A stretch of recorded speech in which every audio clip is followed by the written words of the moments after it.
Assalamualaikum warahmatullahi wabarakatuh dan salam sejahtera saya ucapkan. Saya Nur Nabi Aintinan binti Abdul Hafiz, murid tahun 6 Bintar dari Sekolah Kebangsaan Perak.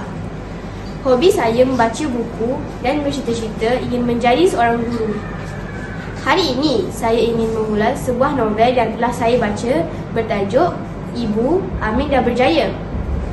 Novel ini ditulis oleh Amir Hamzah Aziz, terbitan Ana Muslim dan mempunyai 91 muka surat. Saya suka membaca novel ini kerana ia memberi motivasi santai yang membawa pembaca menyelami kisah ketabahan seorang anak.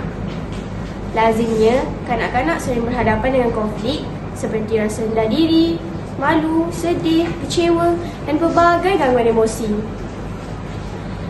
Novel ini menceritakan Amin, seorang murid tahun 6 yang pintar dan sering mendapat perhatian guru. Kepintarannya membuatkan kawan-kawan mencemburuinya.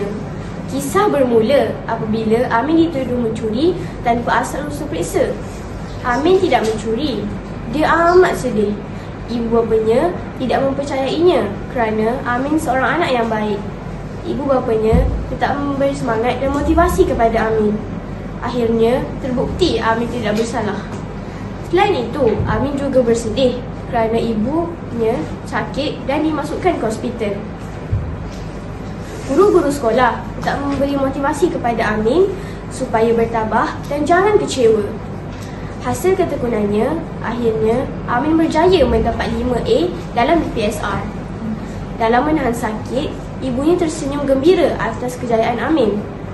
Senyuman itu tidak lama kerana ibu Amin mengembuskan nafas yang terakhir kali.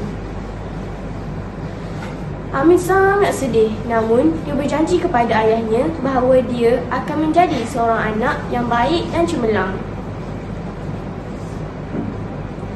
Setelah membaca novel ini, apa yang dapat saya simpulkan ialah penulis mahu kita bersabar dan mempunyai semangat yang tinggi. Teruskan usaha dan jangan mudah berputus asa. Mesej yang disampaikan memberi motivasi kepada saya untuk menjadi seorang insan yang berjaya di dunia dan di akhirat. Yakinlah bahawa kita mampu mengubah diri kita menjadi lebih baik dan mampu menjadi seorang insan yang hebat. Sekian, terima kasih.